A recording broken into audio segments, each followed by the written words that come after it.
मुझे उसके सिवा कुछ नहीं चाहिए। इमरान खान बोलता है तो हमारे इक़्तिदार के मोहल्लात में आग लग जाती है, कांपते हैं उसके दरो दीवार। जहाँ तक होगा साथ दूंगा, मुझे उसके सिवा कुछ नहीं चाहिए। जब तक इमरान खान को रिहा नहीं किया जाएगा मैं ये जंग लड़ता रहूंगा। मैं सारे हालात जानने के बाद अपनी पूरी कुव्वत, पूरी सोच, पूरी चीज़ें मैं इमरान खान के पर्दे में डालता हूँ और जहाँ तक होगा साथ दूंगा।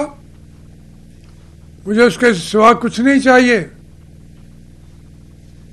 ये तहरीक इंसाफ वालों को भी समझ आएगी कि ये जावेद हाशमी उस वक्त तो नवाज शरीफ के साथ खड़ा था, हमने बिला वजह इसको निकाला, इसको गालियाँ भी दी। आज मैं इमरान खान से कुछ और क्या दे क्या सकता है? मैं कुछ मांगता भी नहीं और दे क्या सकता है? वो तो जेल में बैठा हुआ है, वहाँ से रास्ते तलाश कर रहे हैं। वो कभी पार्टी को खड़ा करते हैं, कभी, लेकिन ये कभी पहली दफा हुआ है कि एस्टेब्लिशमेंट की दूसरी तरफ खड़ा होके जब वो बात करता है, इमरान खान बोलता है तो हमारे इक़्तिदार के मोहल्लात में आग लग जाती है, कांपते हैं उसके दरो दीवार इक़्तिदार के। और जो उसने स्टैंड लिया हुआ है, जो बैठा नहीं है, वो मेरी बात को तक़वियत दे दिया उसने, मेरी सोच को तक़वियत और मिल गई है। इसलिए जो वो फ्रंट पे लड़ रहा हो मैं उसके साथ खड़ा होऊंगा। जब उसको इक़्तिदार मिले मैं उसका कभी हिस्सा नहीं होऊंगा, कभी नहीं होऊंगा। लेकिन इस वक्त मैंने उसी का साथ देना है। बाकी सारी चीज़ें सामने हैं।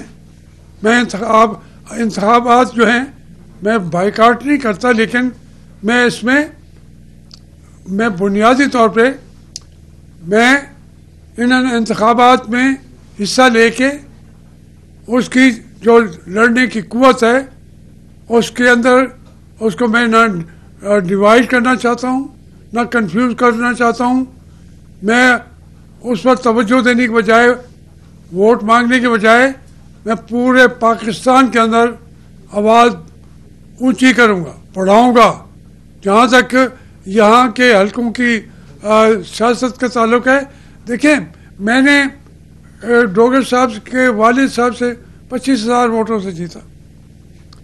मैं डोगर साहब से मेरे 74,000 वोट थे, उनको 18,000 वोट थे। ज़िमनी इलेक्शन भी जो था मुझे गिरा था, लेकिन ये एक मिसाल हमने कायम की हुई है। जब मैं जीता तो मैं सलाउद्दीन के पास चल के गया कि मुझे अब हल्के का काम भी करने हैं, मुल्क भी करने हैं, और उन्होंने मुझे फौरी तौर पर अपना ताउन पेश किया। फिर वो मेरे घर आए। दूसरी दफ़ा मैं जीता तो हमें डोगर शायद उस जो ट्रेडिशन है उसको बरकरार न कर सके, लेकिन जब तीसरी दफ़ा हुए इलेक्शन तो मैं उनके घर फिर जा रहा था। अगरचे मैं उन नताइज को मुतनाज़ समझता था, लेकिन जो बन गया है ये मिसाल किसी और पाकिस्तान में है ही नहीं। आमिर डोगर घर मेरे चल के आया। अगर मैं उसको इशू बनाना चाहता, लीक कर देता मीडिया को, शहर के अंदर बैठे थे, पूरी दुनिया का मीडिया आ जाता, लेकिन मैंने उसको लीक नहीं किया, क्योंकि एक कोई हमारी रिवायत जो कायम करना चाहते हैं जमहूरियत के लिए, मैंने वो यहाँ पे रिवायत कायम की हैं। मुखालफों को शामूस मुझसे जीते थे MPA का, मैं उनको जाके मुबारकबाद दी, क्योंकि मेरी ट्रेनिंग ऐसी है। मैं फर्स्ट ईयर का इलेक्शन हार गया, यहाँ के एक मंजूर खान थे, मैं सारे फूल उसको पहना दिए। तो इसलिए हमें रवायात कायम करनी चाहिए, लेकिन ये जो इलेक्शन है उसके अगर समझा जाए कि वो फ्री और फेयर इलेक्शन है, नहीं है, बिल्कुल नहीं है। जब तक इमरान खान को रिहा नहीं किया जाएगा, मैं ये जंग लड़ता रहूँगा और इंशाल्लाह जीत के रहेंगे इस जंग को। हाशमी साहब, अभी आपने जैसे जिक्र किया कि पाकिस्तान में हमेशा से इंतखाबात जो है वो धांधली की नज़र हो गई। आप इस इलेक्शन का हिस्सा हैं NA 149 से, क्या आप समझते हैं कि उस प्लान में आप भी शामिल हैं? क्या आप अपने आप को जीतता देखते हैं? और अगर आप जीत जाते हैं तो आपकी वफादारियाँ किसके साथ होंगी? आज़ाद हैसियत से जीत के किस पार्टी को ज्वाइन? नहीं, मैं आपसे अर्ज करूँ, मैं तो अब मैंने वोट ही नहीं मांगने। मैं उस तरीके से मुतहरिक अब नहीं रहूँगा। आज के बाद मैं उस फ्रंट पे मुतहरिक रहूँगा जो इमरान खान के साथ देने का है। मैं उसके शाने से शाना मिला के लड़ूँगा और उसकी रिहाई तक मेरी ये जंग जारी रहेगी। मैंने इंतखाबात को उसका अब हिस्सा नहीं बनाना। लेकिन जहाँ तक आप कहते हैं जी कि कहाँ कि हमने सर्वे कराए 3-4, हमारे पास रिकॉर्ड पे सर्वे हैं जो इसमें हमें तकरीबन 1.5 लाख में से 25-30 हज़ार तो कहाँ है वो कासिम, तो उसके अंदर लोगों ने कहा है कि हम वोट देंगे अपने आपको आगे जाके देंगे।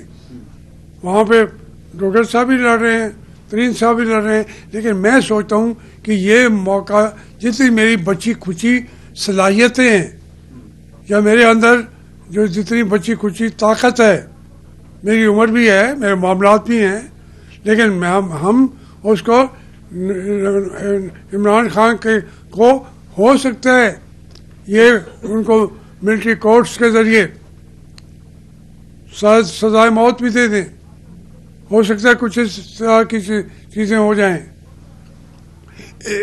इलेक्शन के ज़रिए वो रिहा नहीं हो सकता, वो कुछ हासिल नहीं करता। मैं वो जंग क्यों लड़ूं?